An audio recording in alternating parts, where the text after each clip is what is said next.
آخر وہ وقت آ گیا جب آپ کو دنیا کی حکومت سے دستبردار ہو کر روحانیت کی بادشاہت پر سرفراز ہونا تھا۔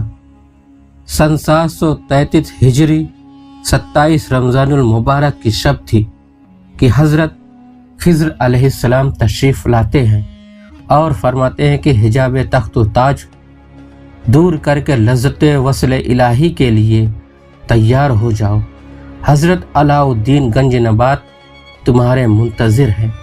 صبح ہوتے ہی آپ نے اپنے چھوٹے بھائی سید عارف کی تخت نشینی کا اعلان کیا اور خود ہمیشہ کے لیے تخت و تاج سے دستبردار ہو گئے۔ اس وقت آپ کا سن 25 سال تھا، یعنی آپ کی عمر 25 سال کی تھی اور آپ 10 سال کی حکومت فرما چکے تھے۔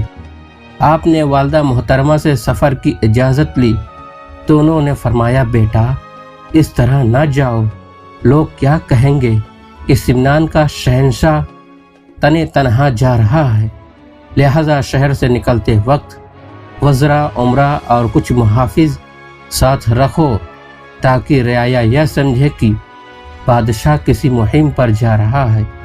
والدہ محترمہ کے حکم پر آپ نے وزراء، عمرہ اور کچھ محافظوں کو اپنے ساتھ لیا اور شہر سمنان سے نکل کھڑے ہوئے۔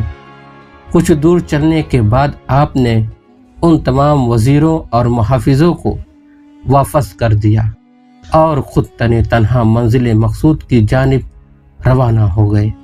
سب سے پہلے آپ ملتان کے نواح میں قصبہ اوچ شریف میں وارد ہوئے، جہاں حضرت مخدوم جہانیہ جہاں گشت رحمۃ اللہ علیہ سے ملاقات کا شرف حاصل کیا۔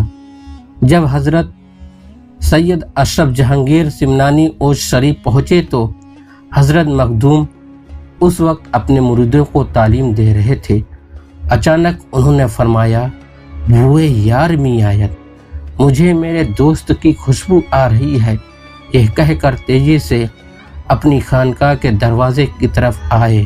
اسی وقت سید اشرف جہانگیر سمنانی وہاں پہنچے تو حضرت مخدوم جہانیہ جہاں گشت نے آگے بڑھ کر آپ کی پیشانی کو بوسہ دیا اور سینے سے لگایا اور فرمایا، سرداری و سعادت کے بعد میں ایک مدت بعد نسیم بہار آئی ہے۔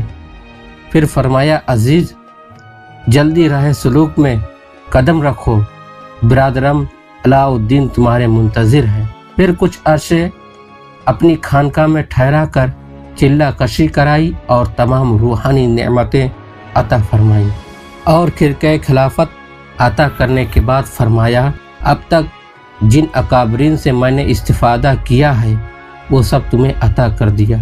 ان تمام نعمتوں سے سرفراز ہو کر آپ پیدل یہاں سے روانہ ہو گئے اور ہندوستان کے قصبہ بہار اس وقت پہنچے جب مخدوم الملک حضرت شیخ شرف الدین احمد یحییٰ منیری رحمۃ اللہ علیہ کا جنازہ رکھا ہوا تھا۔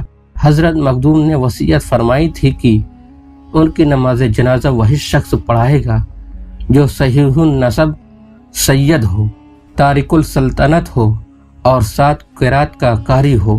وہ مغرب کی جانب سے کالا کمبل اوڑھے نمودار ہوگا، اسی سے میری نماز پڑھوانا۔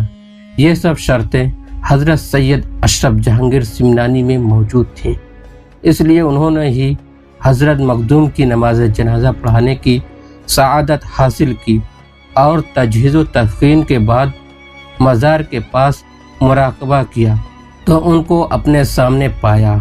انہوں نے روحانی طور پر آپ کو تمام نعمتوں سے نوازا اور فرمایا، فرزند اشرف، کاش تم میرے حصے میں آئے ہوتے، لیکن تمہیں بھائی علاء الدین آواز دے رہے ہیں، میں اب تمہیں زیادہ دیر تک نہیں روک سکتا، جاؤ یہ سفر تمہیں مبارک ہو۔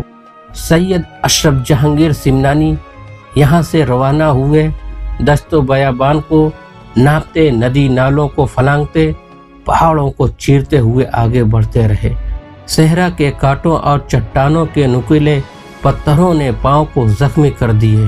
اللہ اللہ، طلب حق کا یہ راہی اور راہ سلوک کا یہ مسافر جو بھوکا پیاسا